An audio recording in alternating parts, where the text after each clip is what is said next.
Hello students, welcome to my YouTube channel computer science topics. आज के इस video में मैं आपको बताऊंगी आइट्रेशन स्टेटमेंट्स के बारे में। And before understanding about iteration statements, let us come to know what is the meaning of iteration. Iteration का मीनिंग होता है रिपीटिशन। जैसे हम कोई भी काम को कुछ पर्टिकुलर टाइम के लिए बार बार रिपीट करते हैं तो वो रिपीटिशन होता है। जैसे फॉर एग्जाम्पल, अगर किसी बच्चे से कोई स्पेलिंग मिस्टेक हो जाती है तो टीचर उसको बोलती है कि आप जो है इस स्पेलिंग्स को करेक्ट करके जो है आप इसे 10 टाइम्स के लिए लिखिए। तो उसके ब्रेन में जो है वो एक काउंटर सेट हो जाता है और वो पहली बार उसको उस टास्क को करता है, यानी वो स्पेलिंग्स को लिखता है। उसके बाद जैसे लिखने के बाद उसके काउंटर में एक 1 का इंक्रीमेंट होता है, यानी वो अब सेकेंड टाइम उन स्पेलिंग्स को लिखेगा। इस तरह से करते करते जो है वो 10 टाइम्स जब वो स्पेलिंग्स कंप्लीट कर लेता है तो उसके बाद वो लिखना बंद कर देता है, यानी कि वो जो है अपने लूप से एग्जिट कर जाता है, यानी अपने रिपीटेड टास्क को जो है वो स्टॉप कर देता है। तो इसका मतलब ये हुआ, जो वो काम कर रहा था वो लूप के अंदर था, मतलब लेकिन वो लूप कैसे चल रहा था, वो लूप चल रहा था एक स्पेसिफिक टाइम के लिए। तो इसकी अब हम डेफिनेशन समझ लेते हैं। आइट्रेशन स्टेटमेंट को हम लूप स्टेटमेंट भी बोलते हैं। A loop statement allows us to execute a statement or a group of statements, and a group of statements is also known as compound statement. Multiple times as long as a particular condition is true. जो यहाँ पर जो particular condition is true का क्या मतलब है कि अगर मुझे वो स्पेलिंग उस बच्चे को वो स्पेलिंग जो है वो 10 टाइम्स लिखने के लिए दिए थे, तो उसकी एक पर्टिकुलर कंडीशन थी कि इसको 10 टाइम्स ही लिखना है। तो जब तक वो 10 टाइम्स कंप्लीट नहीं हो जाते हैं तब वो उस टास्क को जो है वो करते जा रहे हैं। तो पाइथन के अंदर जो है हमारे पास जो लूप स्टेटमेंट को यूज करने के लिए लूप स्टेटमेंट किसी भी पर्टिकुलर टास्क को लूप में लाने के लिए हमारे पास जो है 2 तरह के स्टेटमेंट्स अवेलेबल है, फॉर लूप और व्हाइल लूप। इस वीडियो में हम सिर्फ फॉर लूप के बारे में समझेंगे। फॉर लूप का सिंटैक्स जो होता है वो इस तरह से होता है कि आप इसमें सीक्वेंस को यूज कर सकते हो। सीक्वेंस आपको पता है, जैसे कि डाटा टाइप्स होते हैं, लिस्ट होती है, स्ट्रिंग्स होते हैं या टपल्स होती है, वो सीक्वेंस डाटा टाइप होता है। तो उसमें फॉर वर्ड लगा के यहाँ पर कोई भी वैलिड आइडेंटिफायर आप यूज कर सकते हो और इन को यूज करना है। तो यहाँ पर फॉरवर्ड और जो इन वर्ड है, ये कीवर्ड्स हैं, ये इसी तरीके से लिखे जाएंगे और यहाँ वेरिएबल नेम आप कोई भी ले सकते हो। Then it will be followed by the colon sign, और इसके अंदर जो भी आप 1 स्टेटमेंट दोगे या नंबर ऑफ स्टेटमेंट्स दोगे वो रिपीटेड टास्क होंगी जो कि इस फॉर लूप के अंदर आएंगी। और जो भी हम इसमें लिखना एग्जीक्यूट करना चाहते हैं नंबर ऑफ टाइम, वो थोड़ा सा हम इसको इंडेंट करके लिखेंगे। और जो एल्स पोर्शन होता है वो इसका ऑप्शनल होता है। अगर हम देना चाहें प्रोग्राम में तो दे सकते हैं, नहीं तो इसको स्किप भी कर सकते हैं। Now let us see the example of for loop with the sequence. जैसे यहाँ पर मैंने एक एग्जांपल लिया है, सीक्वेंस मैंने यूज किया है स्ट्रिंग, और एक स्ट्रिंग में मैंने एक वर्ड ले लिया है जैसे कॉपीराइट। नो फॉर आई क्या है, एक वेरिएबल है इन कॉपीराइट, यानी सीक्वेंस। तो प्रिंट आई जो स्टेटमेंट है वो प्रिंट आई है।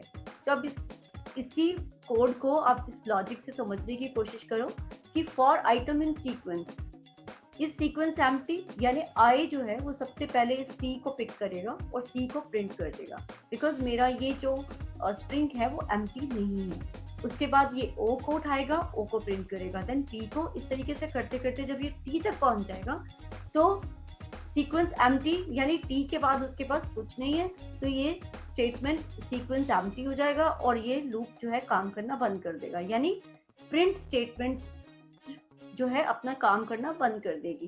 तो ये तभी तक काम करेगी जब तक इसके पास वन आफ्टर द अनदर इसको लेटर मिलते जाएंगे। तो इस तरीके से हम सीक्वेंस में इसे अप्लाई कर सकते हैं। दूसरा फॉर लूप जो है हम रेंज फंक्शन के साथ भी यूज कर सकते हैं, for variable in items in range और स्टेटमेंट। तो हमारा फॉर और इन इसी तरीके से यूज होगा, लेकिन इन के बाद जो है हम एक रेंज फंक्शन लगा देंगे। तो इसमें क्या हो रहा है, जैसे कि 0 से स्टार्ट होगा और 9 तक जाएगा, 9 से एक कम, लेस देन 9, यानी n की जगह पे पहले 0 प्रिंट होगा और ये लूपिंग वर्ड इसके साथ प्रिंट हो जाएगा। उसके बाद इंक्रीमेंट होगा 1 नंबर जो है वो 0 से 1 पे आएगा काउंटर, और वो देखेगा कि ये अभी 9 से कम है तो उसको फिर से प्रिंट कर देगा और फिर इंक्रीज करेगा बाय 1, और फिर देखेगा कि 0 से 9 के बीच में ये अभी n की वैल्यू है, और ये प्रिंट स्टेटमेंट फिर से एक बार एग्जीक्यूट होगी और लूपिंग इस पे प्रिंट होता जाएगा। तो ये इस तरीके से चलता जाएगा जब तक इसकी वैल्यू n की वैल्यू जो है वो 8 तक नहीं पहुंच जाती। 9 को ये इंक्लूड नहीं करेगा। ओके, तो रेंज फंक्शन जो है, अब जैसे हमने इसमें स्टार्टिंग वैल्यू नहीं दी तो बाय डिफॉल्ट ये इसको 0 से स्टार्ट करेगा। So let us see the practical implementation. Practical implementation देखने के लिए हम इसके साथ एक फाइल ओपन कर लेते हैं। जैसे मैं यहाँ पर अभी टाइप कर रही हूँ फॉर, पहले हम सीक्वेंस देख लेते हैं। आई इन, जैसे मैंने यूज किया था कॉपी, राइट वर्ड यूज किया था, colon sign, and now I will write print I. तो आप देखिए ये किस तरीके से जो है इसको सेव कर लेते हैं। सेव कर देते हैं हम इसको। सपोज मेरे पास कोई फाइल पहले से एग्जिस्ट है, डजंट मैटर। तो अभी जो है इसको रन करते हैं, तो आप देख सकते हो कि इसने 1 बाय 1 जो है कॉपीराइट के लेटर्स को उठाया है और इसको प्रिंट कर दिया। सिमिलरली जो है मैं यहाँ पर एक यूज कर सकती हूँ, एक लिस्ट भी यूज कर सकते हैं। तो मैं यहाँ पर एक लिस्ट ले लेती हूँ नंबर्स की, और लिस्ट को क्लोज कर देते हैं, and it will be followed by the colon sign. Just a sec, it will be followed by the colon sign,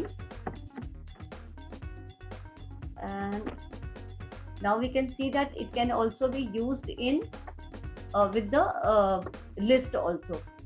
So now I am going to take the another example of n in range. तो range function में हमने जो है अभी 9 दे दिए, because यहाँ पे अब it will be followed by colon, और यहाँ पर जो है हम n को इस्तेमाल करेंगे। और इसको रन करके देखिए तो आप देख सकते हो कि 0 से लेके 8 तक n आया है। ओके, अब इसके साथ जो है हमने एक वर्ड प्रिंट किया था लूपिंग, उसको भी करके देख लेते हैं।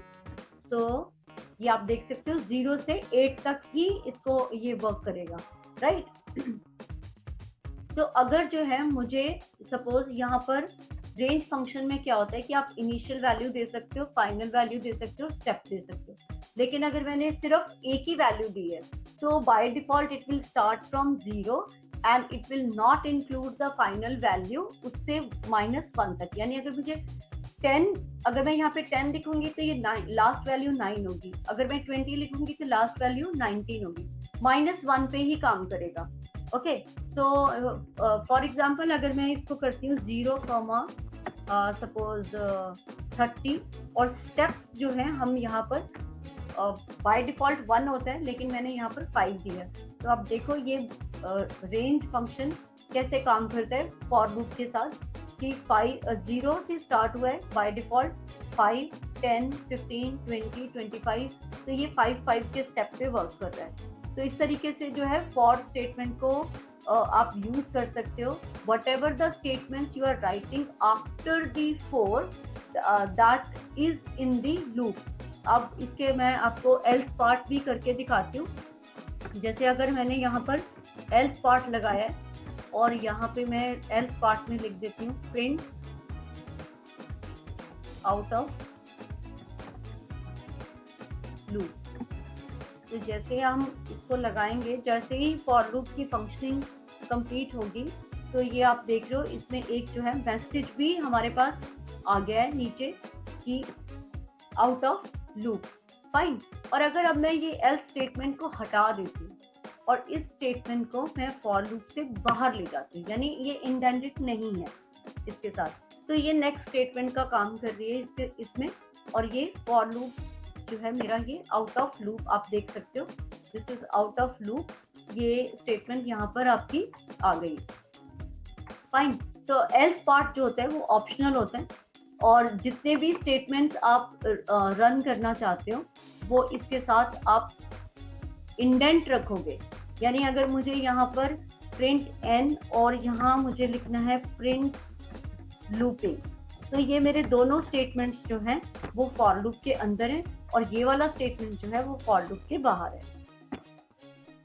तो आप देख सकते हो 0 पे लूपिंग आ गया, 5 मतलब नेक्स्ट 5 का काउंटर हमने स्टेप दिया हुआ है, तो वो नेक्स्ट नंबर 5 आएगा, देन 10 आएगा। इस तरीके से लूपिंग स्टेटमेंट जो है, ये 2 स्टेटमेंट हमारी लूप में है और ये स्टेटमेंट जो है वो लूप से बाहर है। Thank you very much. I hope आप सबको ये वीडियो से फॉर लूप की वर्किंग जो है वो समझ आई है, और नेक्स्ट वीडियो में हम सीखेंगे कि व्हाइल लूप को कैसे इम्प्लीमेंट करते हैं। Thank you very much, thank you for watching. अगर आपको वीडियो अच्छा लगा है तो प्लीज़ आप लाइक करिए, शेयर करिए और मेरे चैनल को सब्सक्राइब करिए। Thank you so much.